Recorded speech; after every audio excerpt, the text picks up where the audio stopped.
Comment peut-on attendre l'arrivée des investisseurs sans préparer les infrastructures de base comme les routes? Les industries et les usines tournent avec l'électricité.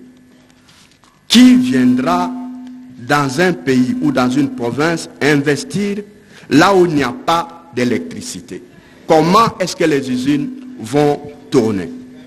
L'intersyndicale nationale interpelle le président de la République, le gouvernement de la République, pour que cette tendance soit renversée et que la solution soit trouvée.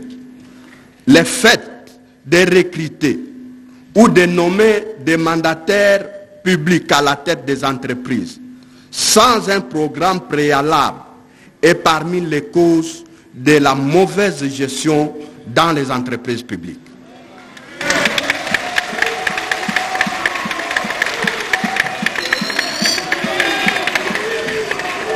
Raison pour laquelle l'intersyndicale nationale du Congo s'est toujours opposée à la politisation des nominations des mandataires de l'État. Car les entreprises ne doivent pas être considérées comme des bulletins électoraux. Ce sont des entreprises de l'État et de tous les citoyens.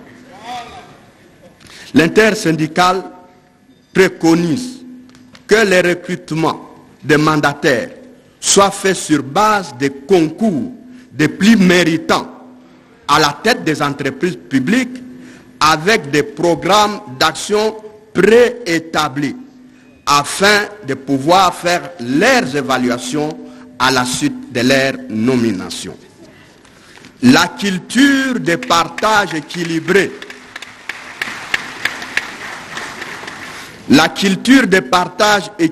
des postes a donné toutes ses limites.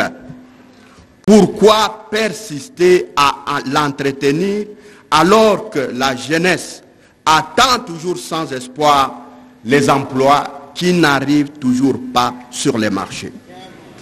L'intersyndicale nationale du Congo tourne aussi les regards sur les tribunaux de travail installés depuis 2014 dans notre pays.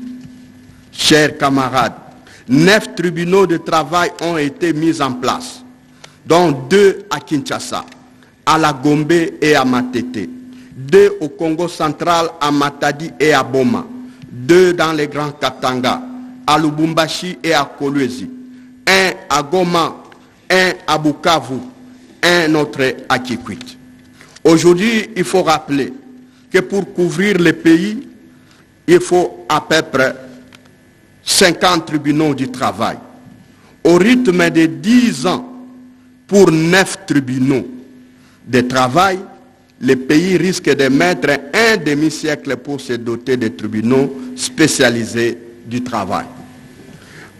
En dépit de la loi relative à la création, l'organisation et le fonctionnement des tribunaux du travail, nous voyons que les chambres de tribunaux du travail continuent à fonctionner parallèlement à ces tribunaux, et c'est sans formation au point qu'il est difficile d'avoir des jugements équitables pour les travailleurs et l'ensemble de la population sur les pays.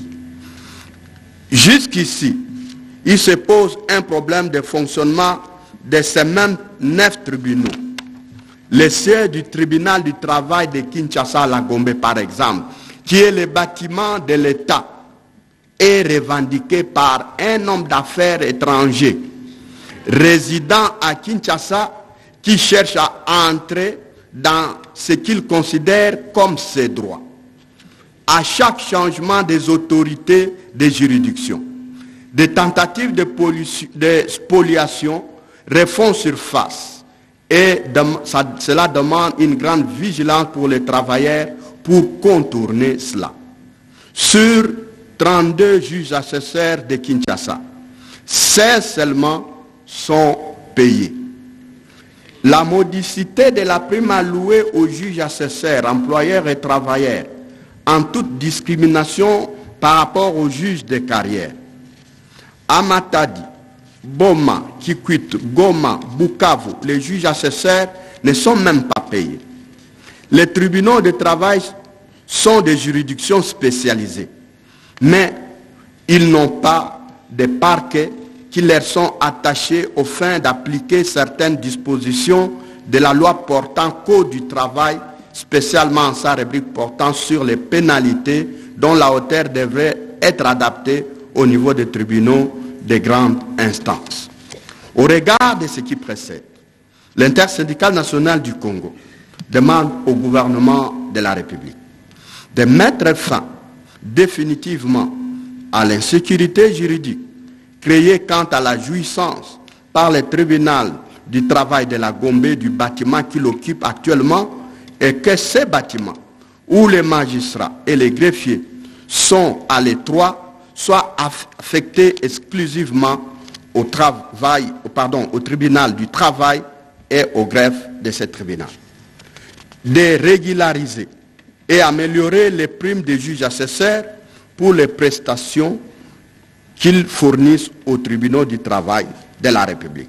D'ores et déjà, soit envisagée aussi la mise en place d'un nouveau comité de pilotage pour la redynamisation des activités des tribunaux sur l'étendue de la République, des parquets près les tribunaux de travail, des cours d'appel du travail dans notre pays, la finalisation de l'installation des tribunaux dans toutes les provinces de la République.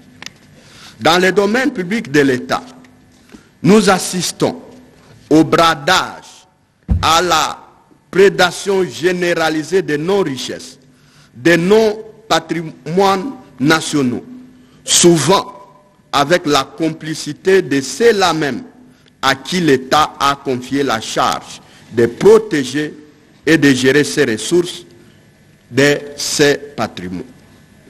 Aujourd'hui, les détournements, les scandales financiers, la spoliation des biens de l'État sont les faits non seulement des citoyens ordinaires ou des citoyens quelconques, mais aussi des hauts responsables qui agissent au nom de l'État en toute impunité.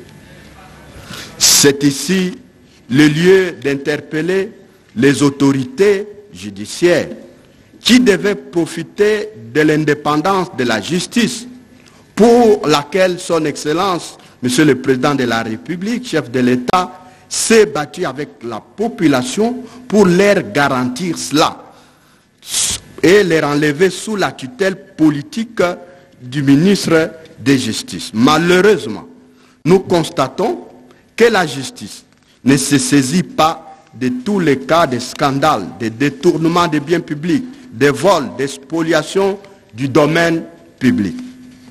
Tous les détourneurs et autres voleurs se retrouvent aussitôt arrêtés, relâchés avec un grand étonnement, et l'on se demande, pourrons-nous encore espérer à une justice juste dans ce pays?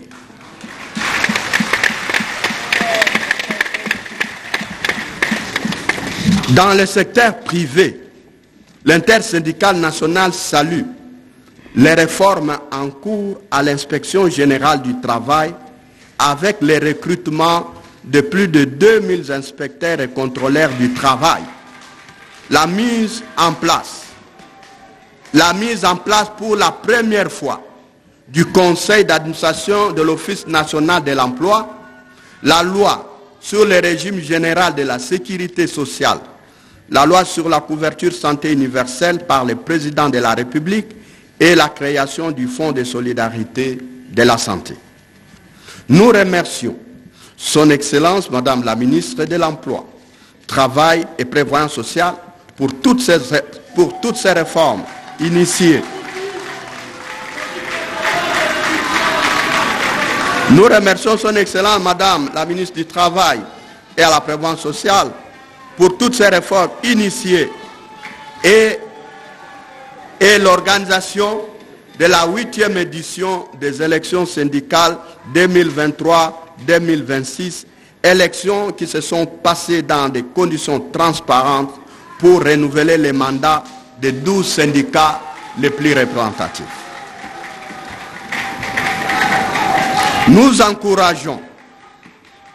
encourageons les gouvernements à poursuivre cette réforme en dotant l'inspection générale du travail des moyens conséquents pour permettre au corps des inspecteurs et contrôleurs du travail de fonctionner correctement. Une chose est de les recruter, une autre est de les doter de moyens. Nous ne cessons de rappeler que sans l'inspection générale du travail outillée, le dialogue social ne sera pas sincère et le gouvernement doit régler cette question de prise en charge. Concernant la couverture santé universelle en RDC, tout en saluant cette initiative salutaire du chef de l'État, qui a déjà donné ses fruits dans la gratuité des accouchements à Kinshasa, nous attirons l'attention du gouvernement sur le fait que, sans l'accélération des mesures d'application pour les régimes contributifs et les financements soutenus de l'État sur cette réforme salutaire pour la population, on risque bientôt de parler d'un projet mort-né. Car les autres provinces attendent et le financement ne suit toujours pas. L'intersyndicale nationale du Congo demande au gouvernement de libérer une dotation conséquente et permanente pour la poursuite de ces programmes. À cette exigence, nous demandons que la gratuité des accouchements, qui soulage financièrement les travailleurs, soit généralisée sur toute l'étendue du territoire national. La ville-province de Kinshasa ne représente pas la RDC. Une manière de reconnaître aussi l'effort de vaillants hommes et femmes en uniforme au front à l'est de notre pays et de garantir l'assurance maladie des membres de leur famille. Il est également important que le gouvernement respecte son engagement pris à sa 17e réunion du Conseil des ministres de passer les fonds de solidarité pour la prise en charge sanitaire des enseignants, la mutuelle des enseignants ayant montré ses limites. Mesdames et messieurs, distingués invités, sur le plan social, les travailleurs ont de plus en plus fait le constat que l'État ne contrôle plus ses attributions régaliennes en ce que certains individus semblent être plus forts que la République. Beaucoup d'opérateurs économiques notamment, les Chinois, les Libanais, les Indiens et même certains nationaux se comportent comme hors la loi, en toute impunité, au vu et au su de tous. Ils vont jusqu'à narguer l'État, à confisquer les biens de l'État, nos terres, nos forêts, nos eaux.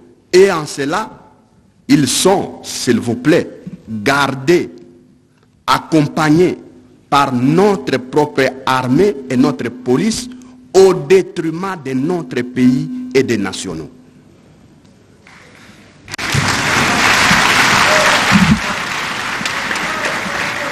Dans quel pays du monde, mes chers frères, on peut vivre et accepter cela?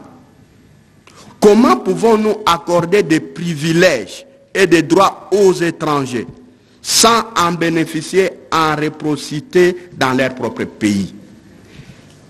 Quel Congolais peut aller jouir des mêmes droits dans ces pays-là?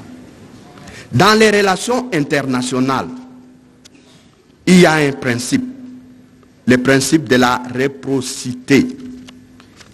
Il arrive plusieurs fois des scandales tels que les travailleurs sont battus ou tués dans les chantiers ou dans les usines par des Chinois, des Indiens ou des étrangers tout court. Ces derniers sont ainsi protégés sans être traduits en justice alors qu'ils sont auteurs des actes criminels. Cette attitude ne se justifie que dans notre pays et ces mêmes étrangers ne peuvent pas poser de tels actes, même dans leur propre pays. Pire encore, la plupart de ces expatriés sont entrés dans l'illégalité dans notre territoire. Et parfois, sans carte de travail et avec des faux noms. Jusqu'à quand cela va-t-il durer? Jusqu'à quand allons-nous livrer notre nation, notre pays?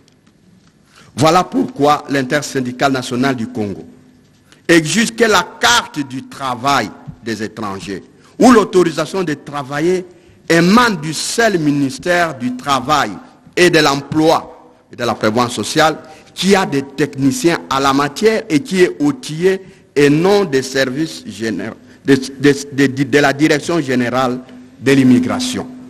Chaque service doit faire son travail. Sur les chapitres de la sous-traitance, l'intersyndicale revient sur le fait que la sous-traitance ne doit pas être la règle. Ça ne doit pas être obligatoire. On ne doit pas voir cela partout. Mais une exception, car chaque entreprise a quand même un objet social. Il n'est pas normal que des entreprises se mettent à sous-traiter même leurs activités principales. Est-ce qu'un arbre peut exister sans branches, sans tronc? Il cède son activité principale. En quoi il reste une entreprise? Nous voulons que cette question soit réglée. Et il n'est pas normal que les entreprises, disais, se mettent à sous-traiter leurs objets principaux dans le but d'éviter de payer décemment les emplois permanents. Les entreprises de sous-traitance sont devenues des prétextes pour contourner les contrôles dans leurs activités principales.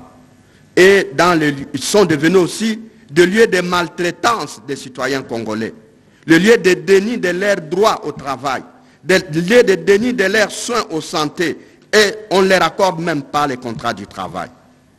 Même les sociétés à renommée internationale arrivent dans notre pays, maltraitent les travailleurs, refusent à les déclarer à la Caisse nationale de sécurité sociale, refusent de les déclarer à la Direction générale des impôts et à l'Institut national de préparation professionnelle.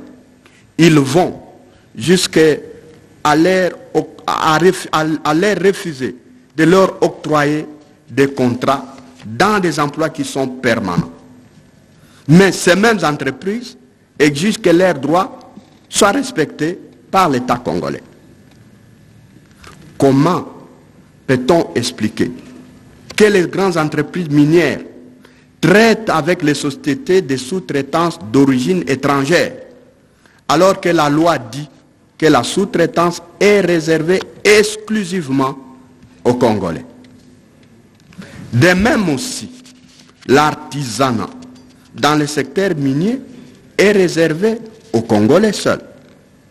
Que viennent faire les Chinois et les autres étrangers avec les engins dans le secteur artisanal? Le gouvernement ne peut pas alléguer qu'il n'est pas au courant de cette situation. Et pourtant, la situation demeure ainsi sans aucune réponse de sa part. À ce sujet, nous rappelons au gouvernement qu'il doit assumer ses responsabilités. Il doit assumer ses responsabilités en rétablissant l'ordre et en évacuant les étrangers dans ce secteur. Sinon, nous risquerons un jour de déplorer des situations entre les communautés locales et ces étrangers. Parce qu'il arrive que dans des campagnes, des routes, des forêts soient barricadées et la population ne sait même pas avoir accès pour aller puiser de l'eau. Parce qu'une société a clôturé une rivière. Mesdames et messieurs, distingués invités, à ce qui concerne l'application du SMIC, En ce qui concerne l'application du SMIC, l'intersyndicale nationale du Congo exige d'abord son application et demande la révisitation de ce SMIC car il a perdu les 100% de son pouvoir d'achat.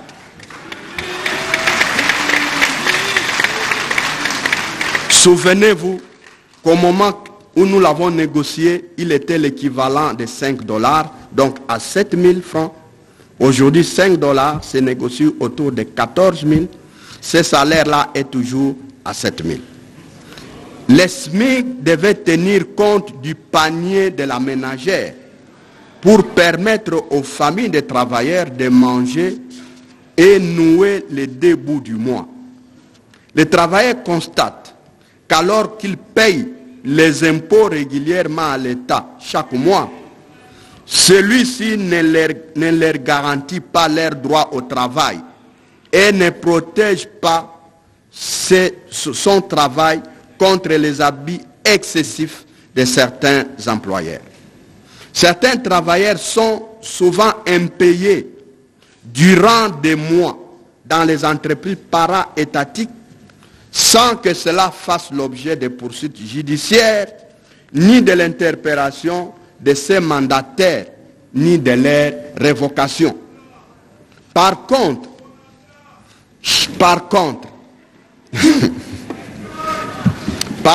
chaque fois que les travailleurs essaient de revendiquer leur droit d'être payés, ils sont victimes soit de licenciements, soit de suspensions, soit d'arrestations arbitraires ou de mesures vexatoires de la part de leurs bourreaux sous les yeux complices du gouvernement. Cette politique de 2 poids, 2 mesures doit cesser, où les victimes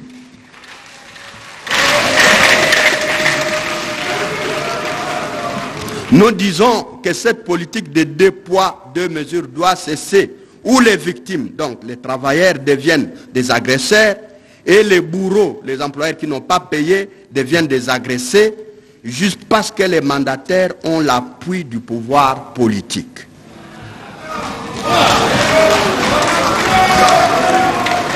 Aujourd'hui, la guerre en Ukraine a engendré sur le marché mondial la flambée des prix des biens et des services. En RDC, l'inflation a alimenté cette crise, aggravée par les comportements véreux de certains opérateurs économiques qui ont augmenté dans les proportions inacceptables les prix de tous les biens de consommation, qui rendent ainsi nul le pouvoir d'achat des travailleurs, des agents et fonctionnaires de l'État, des enseignants, des policiers, des militaires, bref, de toutes les couches de la population. Le gouvernement doit donc trouver des solutions pour protéger le pouvoir d'achat de la population, surtout celles qui vivent dans la précarité. Pour cela, le gouvernement doit se mettre à table dans des négociations avec les syndicats les plus représentatifs pour trouver des solutions idoines. D'où aussi la nécessité de réhabiliter les hauts cadres du dialogue social adopté il y a 3 ans au Conseil national du travail. C'est le problème de la répartition de la richesse nationale qui se pose avec acuité, où les riches en ajoutent toujours pour eux et les pauvres continuent à s'appauvrir. L'intersyndicale souhaite que son Excellence, Monsieur le Président de la République, consulte aussi régulièrement les représentants des travailleurs et des employeurs afin de consolider les liens entre le monde du travail et les pouvoirs institutionnels. Parce qu'après tout, nous sommes aussi élus pour être consultés. Cela nous semble juste parce que, à notre avis, les travailleurs sont ceux-là qui ont les mains, qui accompagnent tous les programmes du chef de l'État dans la réalisation de tout son programme. Ça se fera avec les mains des travailleurs. Et donc, il est juste que le chef de l'État consulte les représentants des travailleurs. Mesdames et messieurs, distingués invités, nous ne pouvons pas terminer notre message sans parler de la situation qui se passe à l'est du pays, où des groupes armés étrangers et nationaux, instrumentalisés par les multinationales et les pays voisins, avec la complicité de certains de nos compatriotes, ils pillent, ils violent, ils tuent. Chaque jour, il y a des mauvaises nouvelles.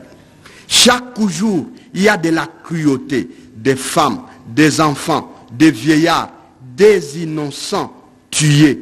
Ceci sous les yeux et la complicité de la communauté internationale.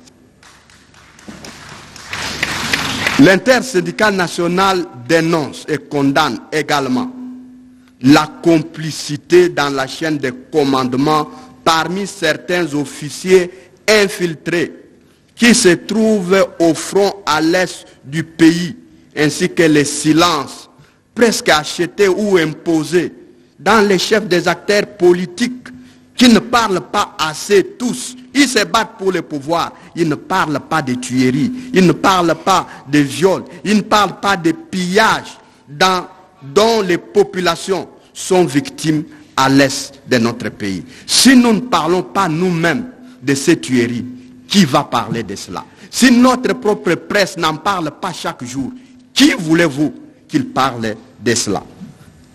Voilà pourquoi l'intersyndicale interpelle et demande que tous les Congolais, nous puissions nous mobiliser.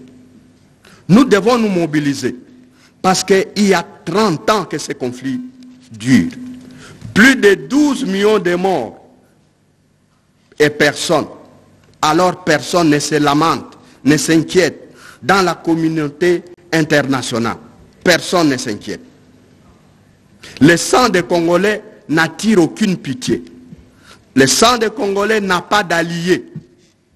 Ailleurs, nous avons vu en Ukraine.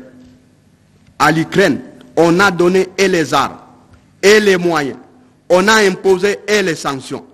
À la RDC, on dit, allez négocier. On vous tue, allez négocier. On vous agresse, allez négocier. On vous vole, allez négocier. Mais pour l'Ukraine, on dit à la Russie, retire tes troupes. Au Congo, allez négocier.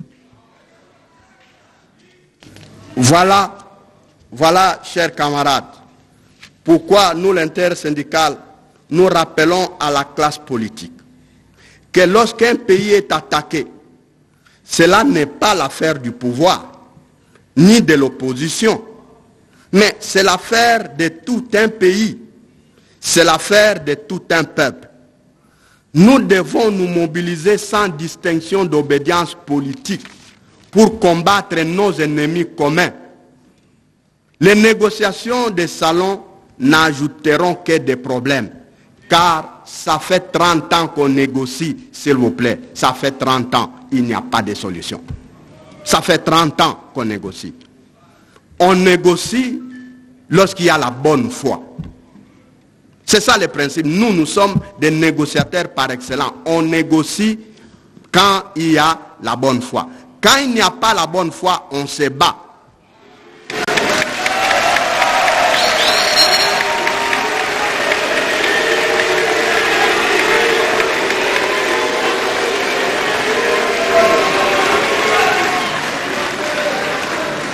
Nous disions qu'en tant que syndical, nous sommes les apôtres et les praticiens des négociations. Mais la négociation est basée sur un principe sacré, la bonne foi. Mais quand on découvre que l'autre n'est pas de bonne foi, il y a un autre principe qui s'ajoute. On doit se battre.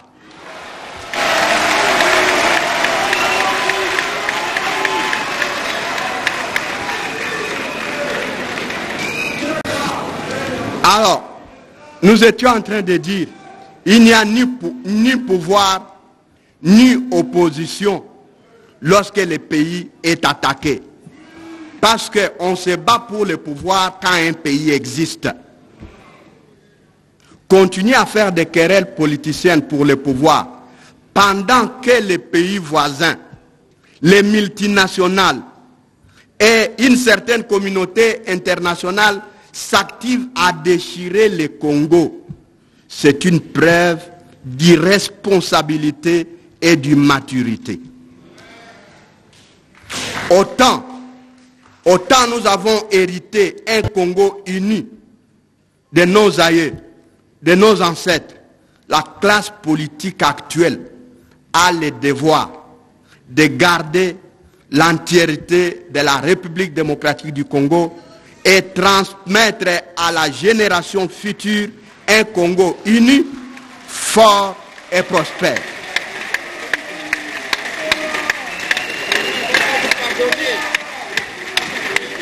Nous devons arrêter des trahisons contre notre propre pays. Les gens ne peuvent pas se justifier de prendre des armes, de tuer parce qu'ils ne se retrouvent pas. Parce que nous aussi, nous autres, ça fait des années on ne se retrouve pas. On n'a pas pris les armes.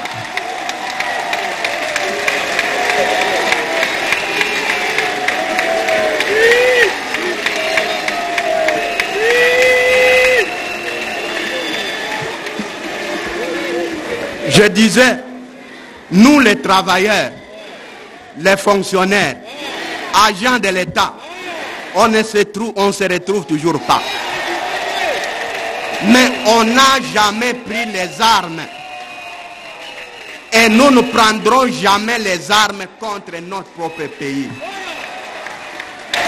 Mais nous continuons à nous battre. Nous continuons à revendiquer. Notre revendication, elle est là. C'est la parole contre parole. On ne prend pas les armes contre son pays.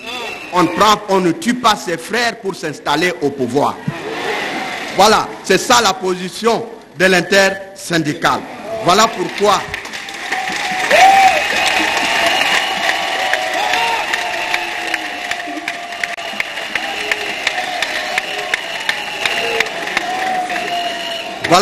l'intersyndicale, je disais, nous devons arrêter les trahisons contre notre pays.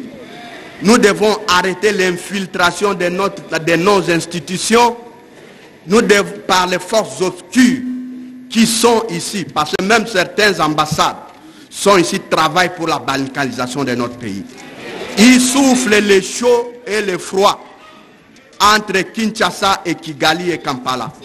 Ils sont là tous les jours, les uns avec l'opposition, les autres avec le pouvoir, mais ils sont dans un chemin. Nous pouvons les rassurer que le Congo ne partira pas. Nous nous battrons.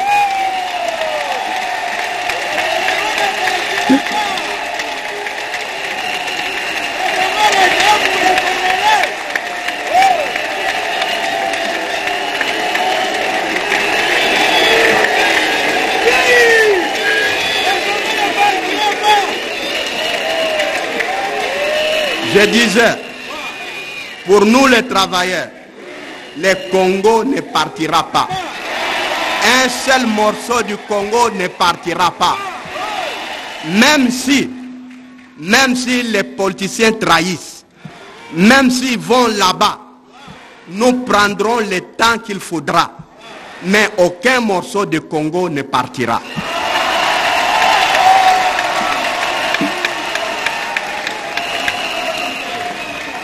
Pour cela,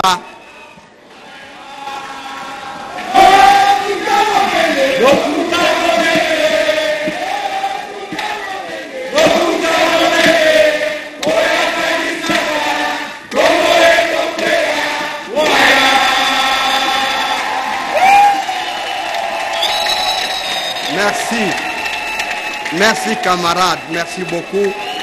Pour terminer, l'intersyndicale soutient et encourage les efforts du chef de l'État, visant à renforcer la capacité combative de nos forces armées. On doit armer notre armée. On doit entretenir nos militaires. Nous gagnerons la guerre. Nous la gagnerons. Voilà, messieurs, mesdames, distingués invités, telles sont les aspirations légitimes des forces ouvrières de la République démocratique du Congo. Que vive la RDC, que vivent nos forces armées. Je vous remercie.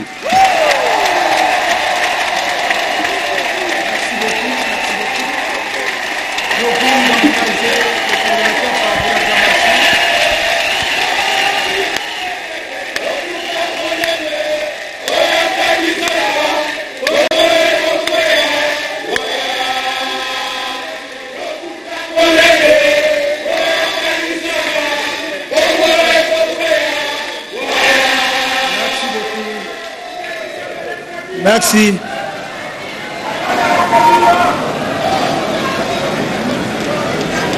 Merci beaucoup. C'était l'allocution de M. Guy Kunku, coordonnateur de l'intersyndicale nationale du Congo.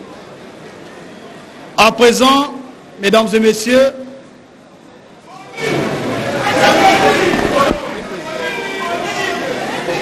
merci beaucoup.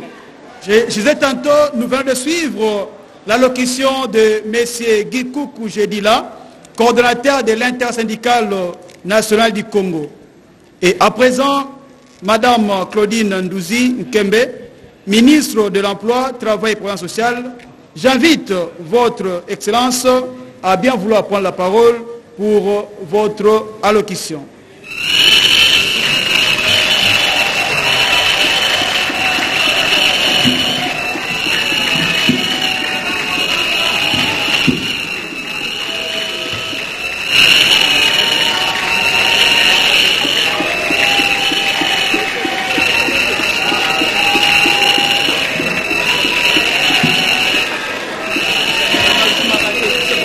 Nous demandons à la presse, s'il vous plaît, la presse, si vous pouvez libérer un peu l'espace de devant là-bas, pour permettre aux autorités de bien suivre le discours de son Excellence Madame la Ministre. La presse, s'il vous plaît, veuillez nous aider à exploiter le couloir, s'il vous plaît. La presse, veuillez nous aider à exploiter le couloir pour... Merci beaucoup la presse. Honorables députés et sénateurs ici présents, Excellences, Mesdames et Messieurs les membres du gouvernement et chers collègues, Mesdames et Messieurs les secrétaires généraux de l'administration publique, Mesdames et Messieurs les directeurs généraux des entreprises sous tutelle, j'ai aperçu aussi quelques présidents des conseils d'administration de ces mêmes entreprises, Mesdames et Messieurs les ambassadeurs et chefs de corps diplomatiques, Monsieur le commissaire général de la police nationale congolaise, Monsieur l'inspecteur général de la police nationale congolaise, Mesdames et Messieurs les représentants des partenaires techniques et financiers, Monsieur le bourgmestre de la commune de Lingwala, Monsieur les représentants des organisations professionnelles de travailleurs, Monsieur les représentants des organisations professionnelles des employeurs, distingués invités, chères travailleuses et travailleurs. À l'instar des autres pays du monde, la République démocratique du Congo commémore ce 1er mai 2024 la Journée internationale du travail sur toute l'étendue du territoire national. Cette journée solennelle est un moment privilégié aussi bien pour les travailleurs que le gouvernement de se retrouver afin d'examiner ensemble les progrès réalisés et les préoccupations nouvelles inhérentes au monde du travail. C'est ainsi que je voudrais, au nom de son Excellence Félix Antoine Tshisekedi Tshilombo, Président de la République, chef de l'État, vous saluer chaleureusement et je me réjouis de votre présence nombreuse et diversifiée à la présente cérémonie. Le gouvernement attache une importance capitale au secteur de l'emploi en tant que gage de développement harmonieux de notre pays et de paix, sans oublier que celui-ci est le baromètre qui puisse permettre de jauger la santé économique des États modernes. Mesdames et messieurs, travailleuses et travailleurs, depuis plus de 3 éditions, la Journée internationale du travail est célébrée sous le thème « Promouvoir le travail décent dans un monde en mutation ». Ce thème met en exergue l'emploi en tant que concrétisation du droit fondamental au travail est l'un des moyens essentiels qui permettent aux individus d'intégrer la société et de contribuer à sa construction, tenant compte de toutes les composantes de la société et des changements profonds qui se produisent dans le monde du travail. Cependant, depuis près de 3 décennies, nos compatriotes, principalement ceux de la partie est de notre pays, tombent sous les balles du fait d'une guerre injuste nous imposée par les ennemis de la République, privant les pays d'une bonne part de ses ressources humaines et naturelles indispensables à la croissance économique. D'où le thème national choisi par votre ministère du Travail est paix, sécurité, gage pour la promotion de l'emploi décent.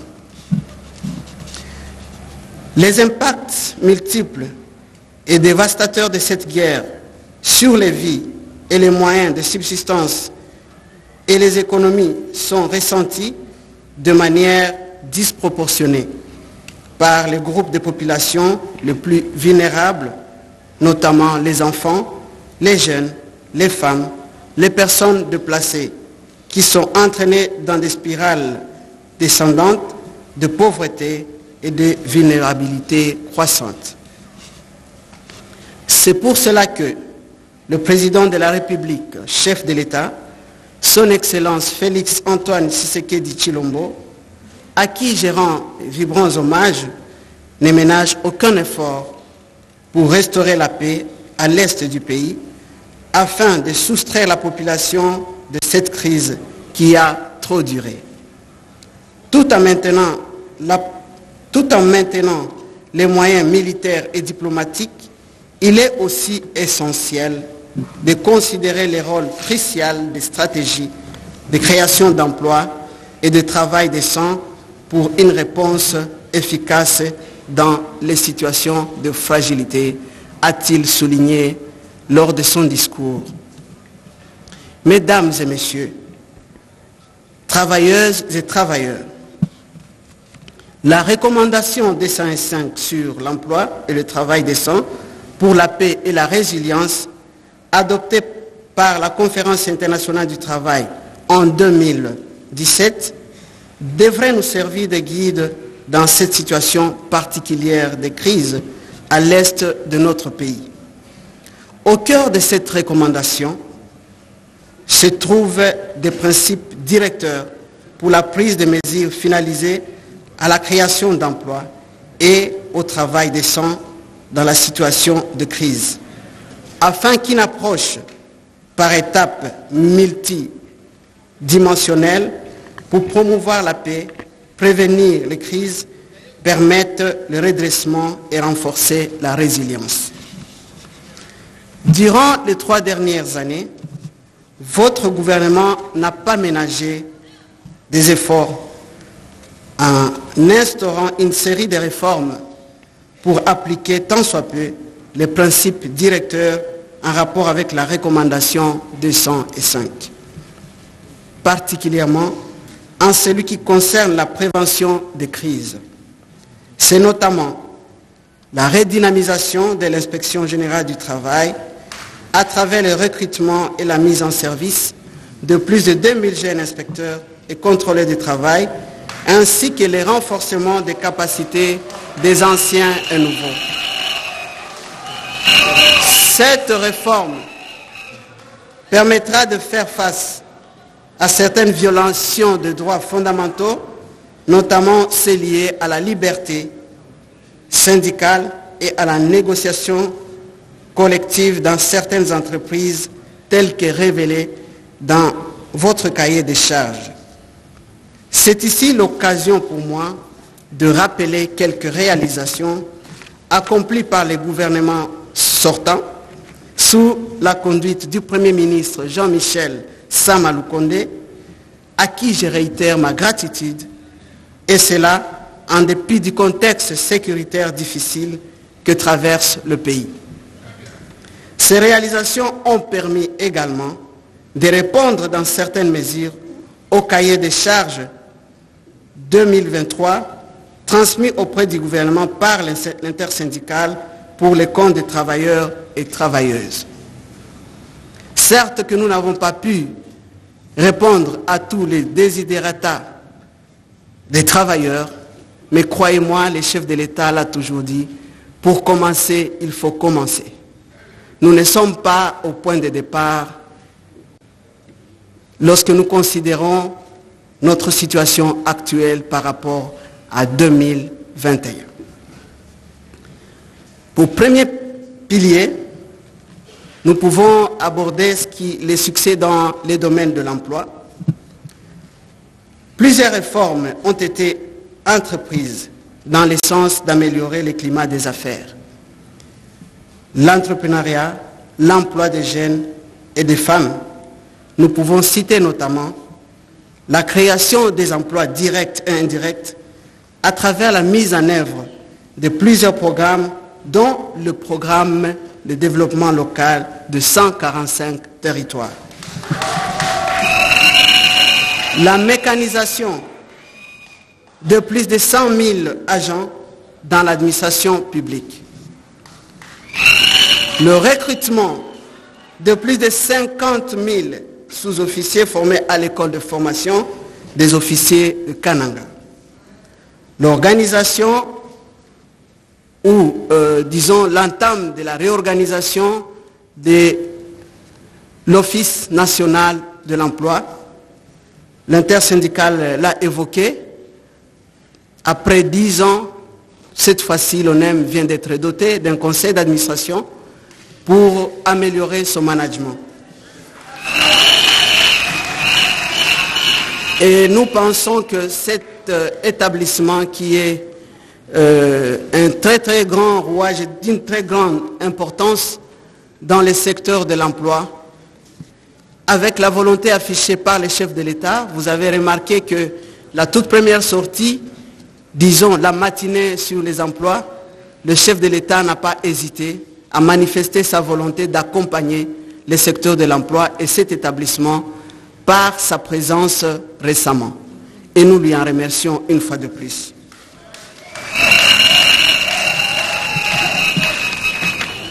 La révisitation du contrat minier avec le groupement des entreprises chinoises GEC par la signature du 5e avenant de la convention de collaboration conclue en 2008.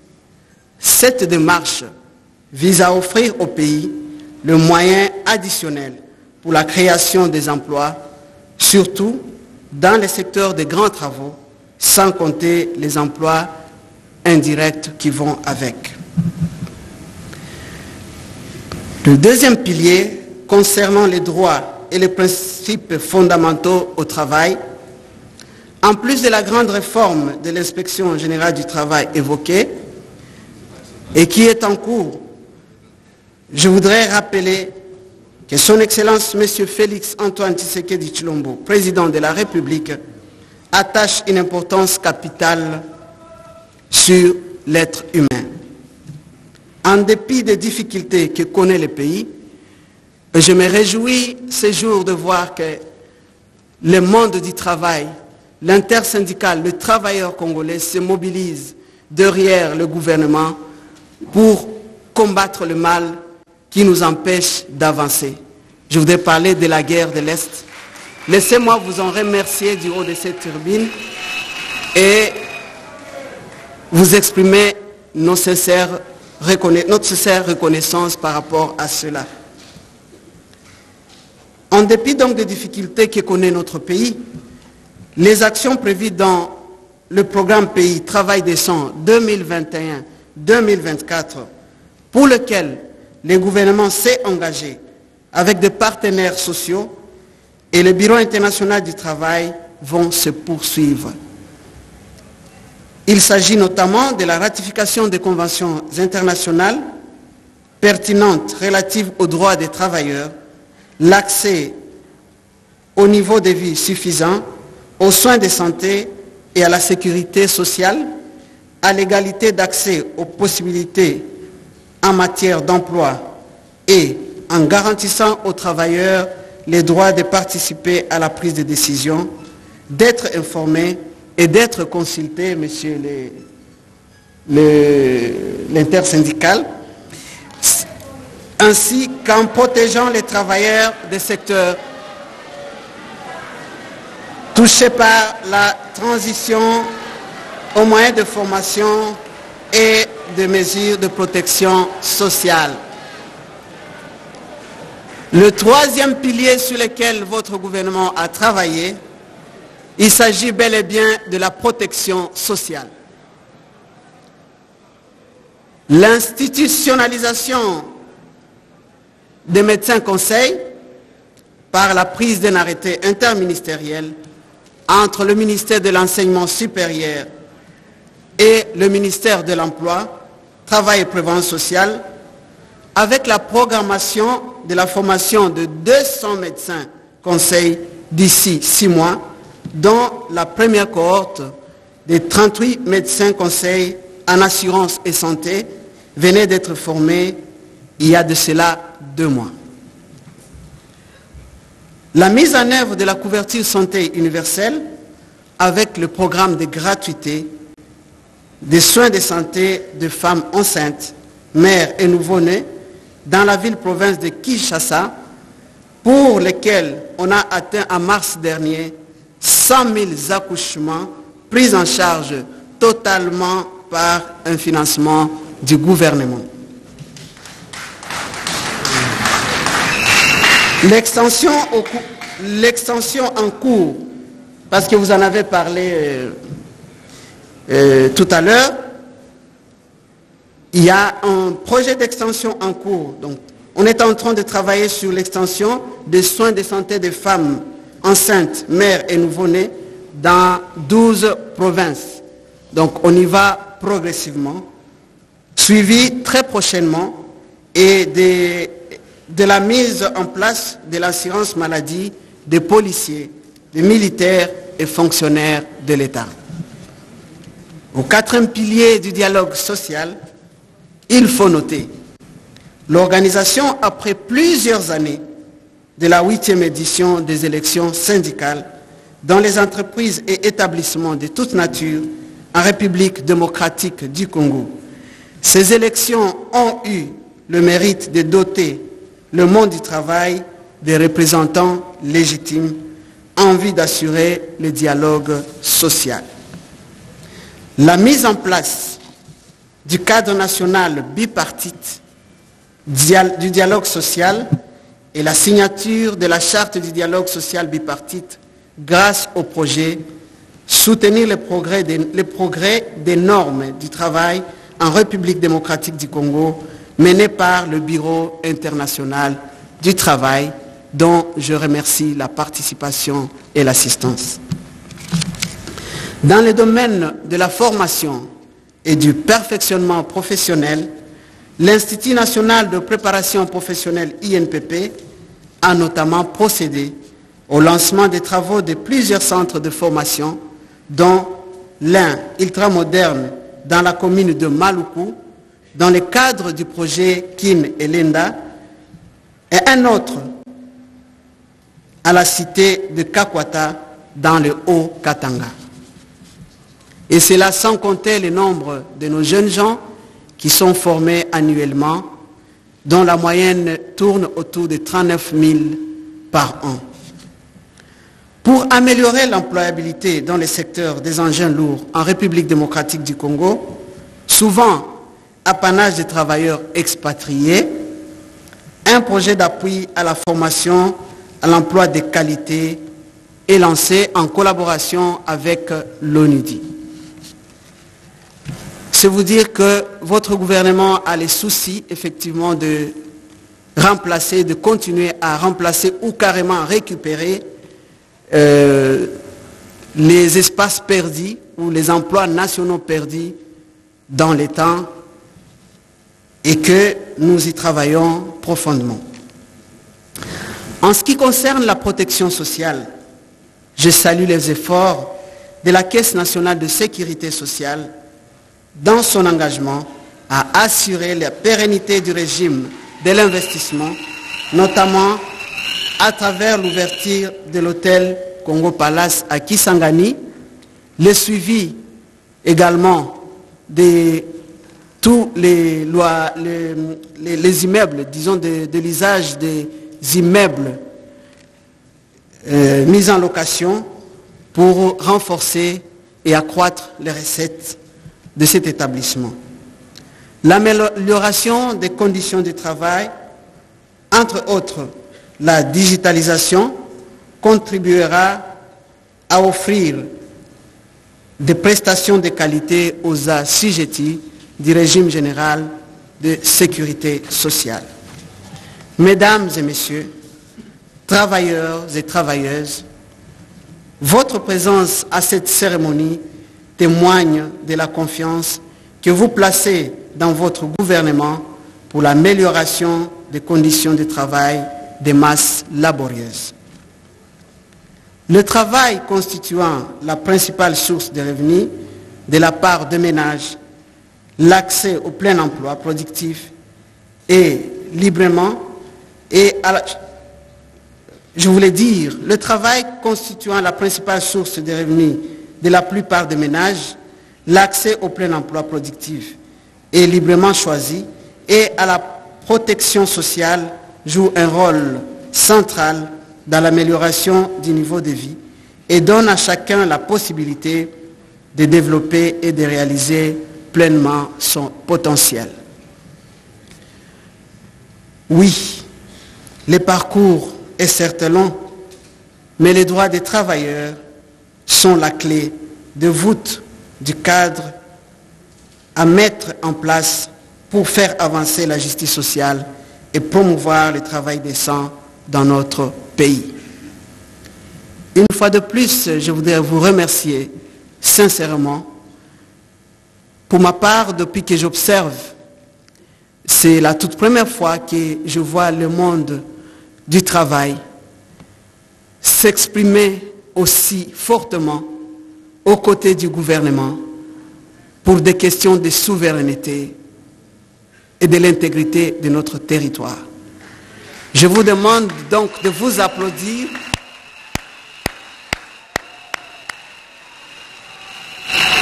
et vous encourage à continuer sur cette lancée pour que la République démocratique du Congo de demain soit différente de celle d'aujourd'hui. Que vive la Journée internationale du travail, que vive la paix et la justice en milieu de travail, que Dieu bénisse la République démocratique du Congo et son président. Je vous remercie.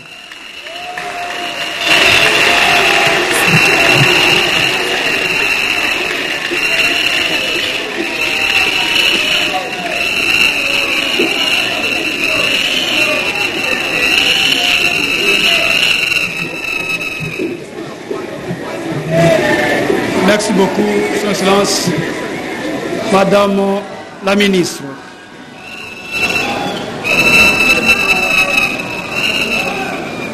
Merci beaucoup.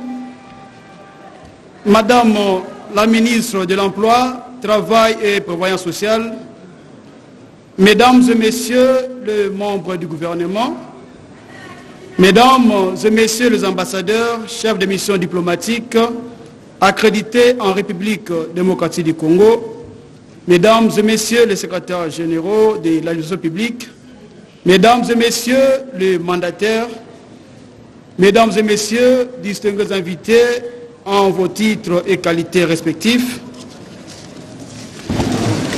c'est par ce mot de Son Excellence Madame la ministre de l'Emploi, Travail et Progrès social que prend fin cette cérémonie.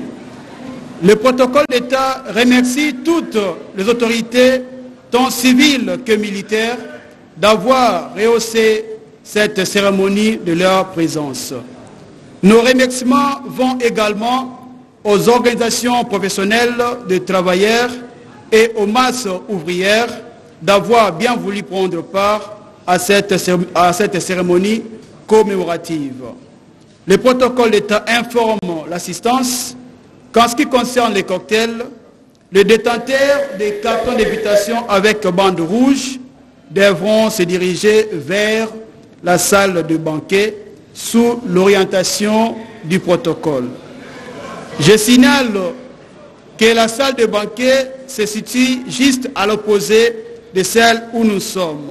Vous descendrez les marches et remontez de l'autre côté. Mesdames et Messieurs, pour immortaliser cet événement, une photo de famille sera prise devant la salle.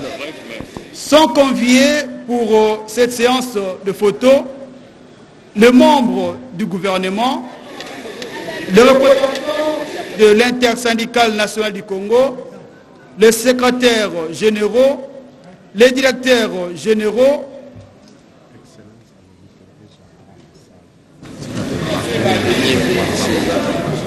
ici. Ok, merci beaucoup. Merci beaucoup. Nous allons prendre la séance de photos ici même dans la salle et nous allons convier Son Excellence. Nous allons convier Son Excellence Madame la ministre.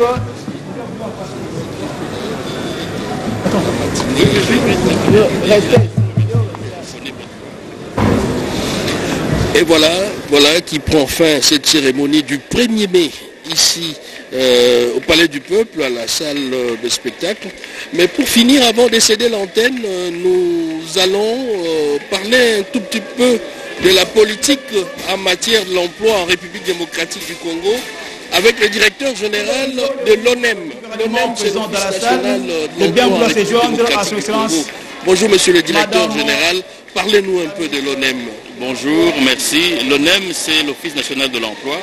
L'ONEM, en très peu de mots, est le patron et le champion de la promotion de l'emploi. Comme vous le lisez sur la toile, la paix et sécurité gage de la promotion de l'emploi. Donc nous ne pouvons pas aller plus loin que remercier l'intersyndicale pour la position qu'ils ont prise en insistant sur l'intégrité et la paix dans le pays, gage de la justice sociale. Vous comprenez? Ben voilà. Donc la seule façon pour nous, c'est la paix, et c'est la paix qui va permettre à l'ONEM de pouvoir monitorer le secteur de l'emploi. Aujourd'hui, les défis sont grands. Vous avez vu qu'on a stigmatisé un certain nombre d'étrangers qui viennent prendre l'emploi des Congolais. L'ONEM est aussi cet office qui veut remettre le Congolais à sa place principale, d'être le plus employable possible, en proposant au secteur privé une main-d'œuvre qualifiée, en donnant au gouvernement des indicateurs sur les chiffres et les statistiques de l'emploi. Voilà en très peu de mots ce qu'est la mission de l'ONEM dans la promotion de l'emploi en République démocratique du Congo. Et cette action rencontre bien l'idée, la volonté, la décision du chef de l'État de mettre fin à l'injustice sociale en RDC. Voilà. Et voilà, ça c'est d'une manière générale les missions dévolues à l'ONEM. Mais concrètement, la politique en matière d'emploi, c'est quelle politique? Parce qu'on a assisté il n'y a pas longtemps à la matinée sur l'emploi. L'ONEM porte l'ambitieux projet du chef de l'État quant à la création de 6 millions d'emplois qui d'ici la fin de ce quinquennat. Comment vous allez vous y prendre, monsieur le DG? La politique en matière de promotion de l'emploi passe inéluctablement par la facilitation et la création, l'intégration, l'implantation de l'industrie, de l'entrepreneuriat. Sans attirer, sans avoir une politique claire, l'attraction des investisseurs, on ne va pas créer l'emploi. Voilà, ça doit passer par là. Et comme on l'a dit, pour attirer les investisseurs, il faut la paix, il faut les infrastructures routières, il faut de l'énergie. Voilà.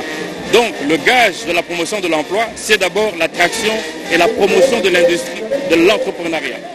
Exactement, chers téléspectateurs, on vient d'assister à une grande cérémonie du monde du travail, c'est 1er mai, et là nous étions avec le président, le directeur général de l'Office national de l'emploi, qui nous a parlé de la politique en matière de l'emploi en République démocratique du Congo. Nous vous disons merci et nous vous souhaitons bon vent parce que vous êtes dans un secteur très difficile. Et nous croyons fermement que nous allons assister à des réformes dans ces domaines. Rien n'est impossible. Rien n'est impossible. Un autre invité, avant de boucler complètement ces directs, c'est le secrétaire général au travail qui est avec nous. S'il peut se mettre debout. Monsieur le secrétaire général, nous sommes très ravis de vous avoir à la fin de cette cérémonie.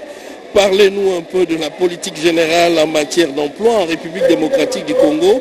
Et le contexte actuel de cette célébration du 1er mai, nous sommes dans un contexte particulier où il y a des réformes, il y a des politiques publiques mises en place pour plus d'emplois, surtout pour les jeunes.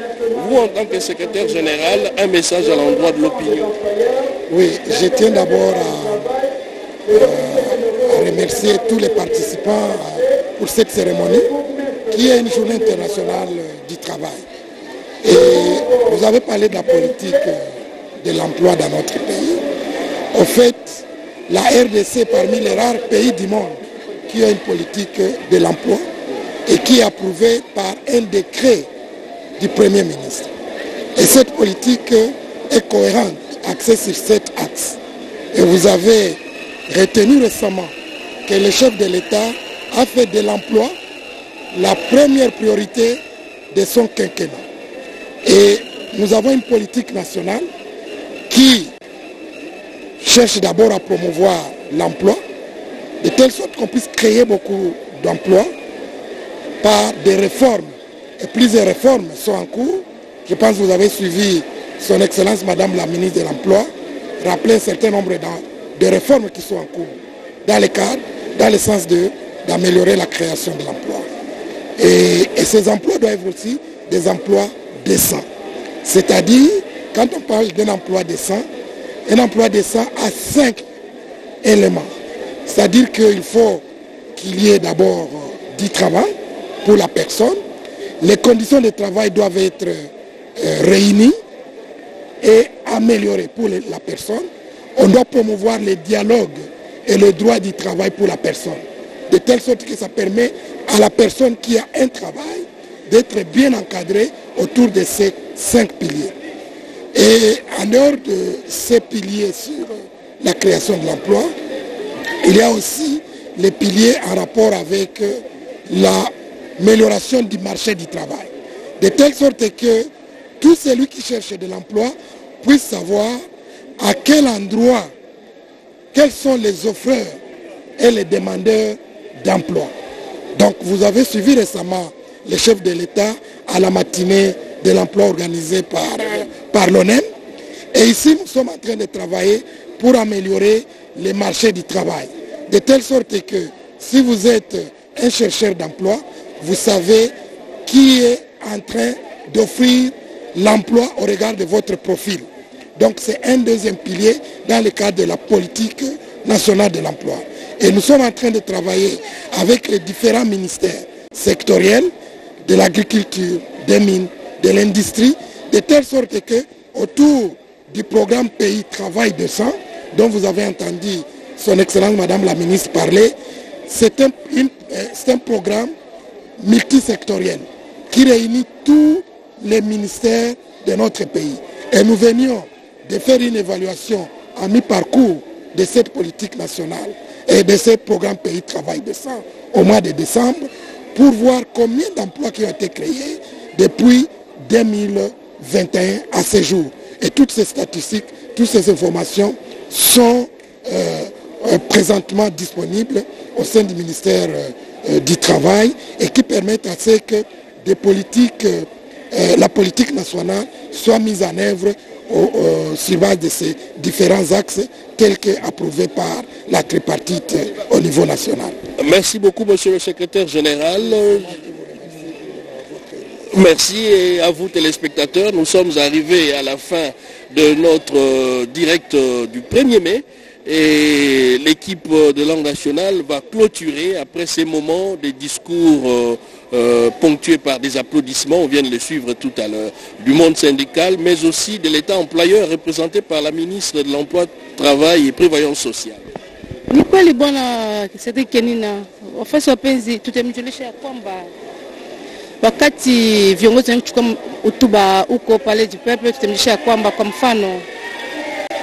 kwa mfano coordonata ya wasendika bwana Gikuku yeye aweza kufasiria kuhusu nukta mbalimbali ya watumishi wa serikali na watumishi mbalimbali. Kumedumu miaka 30 tangu waliweza kuomba kufanya malalamiko yao ili waweze kuwatengenezea mishahara yao, primi yao, smigi yao na kaza, bado kupata shughuli mpaka sasa. Lakini hakuna hata mtu mmoja mwenye kuwa katika kundi ya watumishi mwenye aliweza kuingia katika ngambo ya wadui kwa kuweza kushambulia Jamhuri ya Kidemokrasia ya Kongo, damu ya Wakongomani kuweza kuanguka. Ndio namna aliweza kutoa hotuba wake na kusema ya kwamba wamezungumza na mtu mwenye kuwa na wazo ya kuzungumza, hawezi kuzungumza na mtu mwenyewe asiyokuwa na wazo ya kuzungumza. Ndio namna aliweza kufasiria na watu wenye kuwa katika bunge waliweza kufurahi na jinsi aliweza kutoa hotuba yake, pamoja na wasendika wote waliweza kufurahi na hotuba ya moja coordonata ya wasendika bwana Gikuku. Upande mwingine ni waziri kuhusika na kazi, yeye pia aliweza kutoa hotuba kufuatana tu na siku kuu ya leo. Lilibo Sekota, unaweza kufasiria kufuatana tu na siku kuu ya leo?